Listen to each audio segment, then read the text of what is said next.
सुप्रभात। मैं जगेंद्र राणा।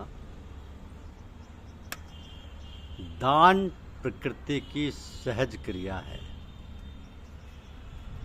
यह हमारा आज की आध्यात्मिक चर्चा का विषय। दान प्रकृति की सहज क्रिया है।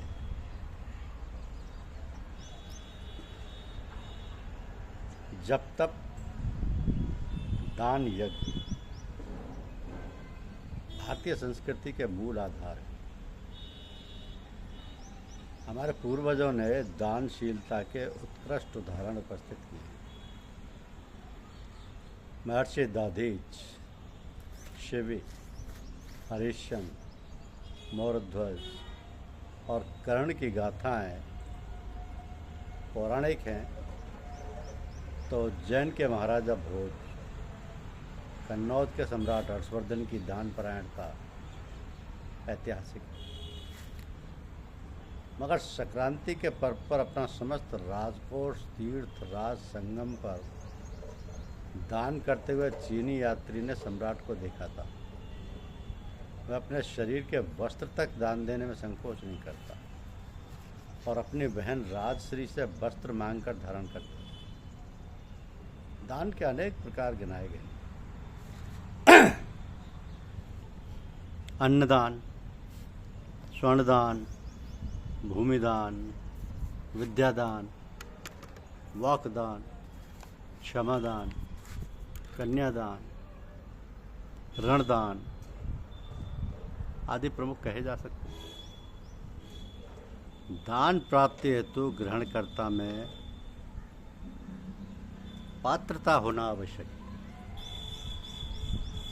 सुपात्र को ही दान देने से और सुपात्र से दान ग्रहण करने का विधान है।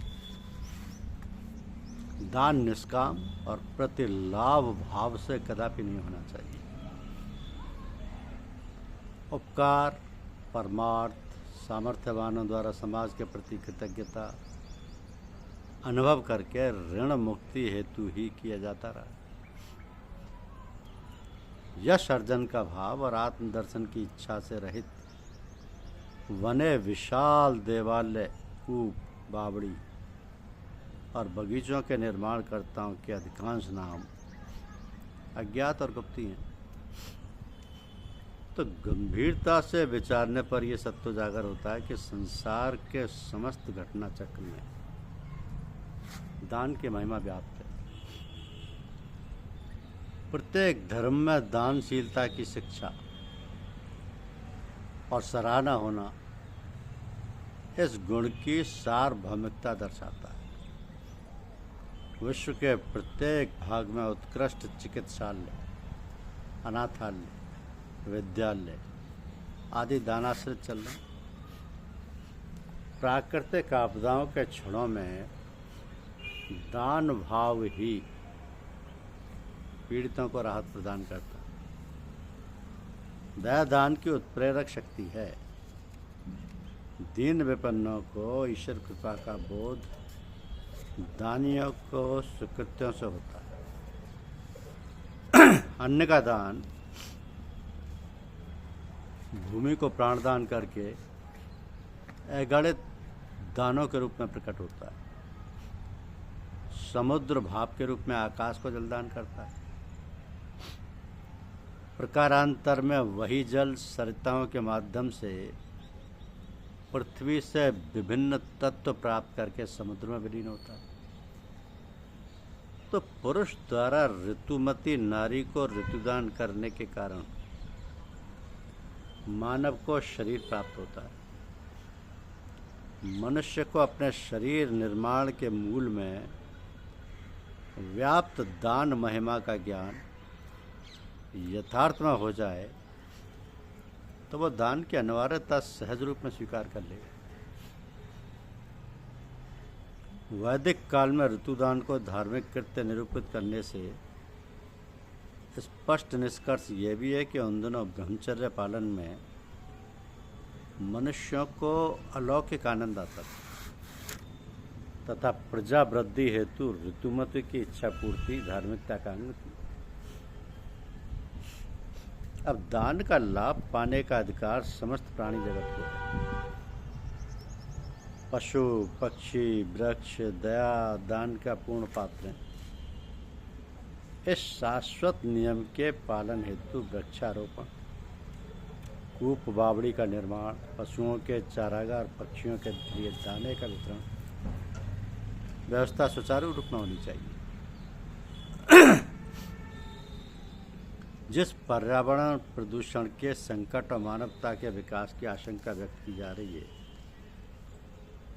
वो दयादान से निर्मूल की जा सकती है। हमारे धर्म ग्रंथों और लोकाचार में चींटी, सांप, गाय, कुत्ता, चूहा, बंदर, कौआ आदि को भोजन देने की प्रथा है। नदियों में दुग्धदान भी परोक्ष में जीवों को भोजन प्रदान की सूक्ष्म क्रिया है। दान भाव का आस्तिकता से भारी संबंध है। जिसको ना दे मौला उसको दे आसफ उद्दौला। मैं चाटुकारिता तथा जिसको ना दे मौला उसको क्या देगा आसफ उद्दौला की कथा में सार है। रहीम ने अपनी प्रशंसा के उत्तर में संतवत उद्गार प्रकट किया कि देनहार कोई और है, देत रहत दिन रैन। लोग भरम हम पे करें ताते नीचे ने। तो निराभिमान दान दाता का आवश्यक गुण है। दान की पुण्य सलीला अनवरत बहती रहे, इससे मानव मात्र का कल्याण संभव है।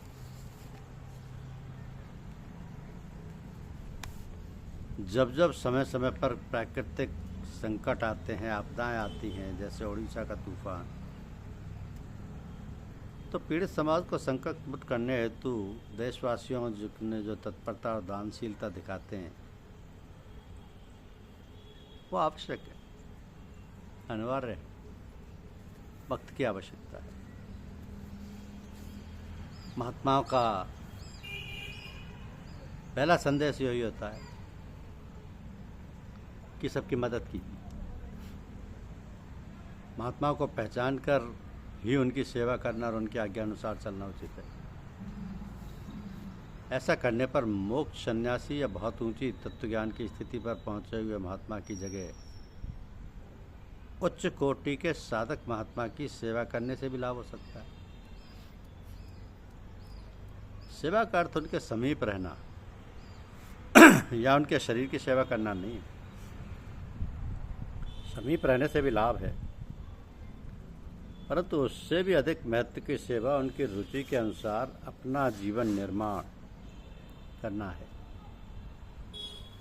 जो मनुष्य महात्माओं के पास तो रहता है परंतु उनकी रुचि के अनुसार अपना जीवन निर्माण करने में अरुचि रखता है, वह उस महात्मा की यथार्थ सेवा नहीं करता।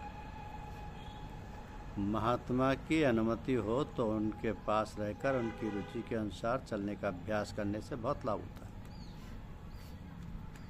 जन्म जन्मांतर के संग्रहित कुसंस्कारों के कारण शीघ्र ही प्रत्यक्ष लाभ ना दिखे तो यह मानना चाहिए कि लाभ नहीं होता। पहले मन के कुसंस्कार दबते हैं, सर्वथा नाश नहीं होते। इसी से बीच बीच में उनके प्रकट होने पर लाभ ना होना दिखता है, परंतु यदि उनका दबना जारी रहता है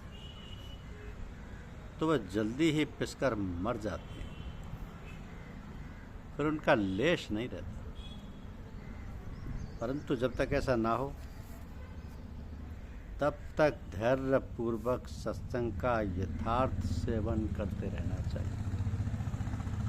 महात्मा पुरुषों के सेवन से निश्चय ही पापों का नाश होकर संसार सागर से उद्धार हो जाएगा।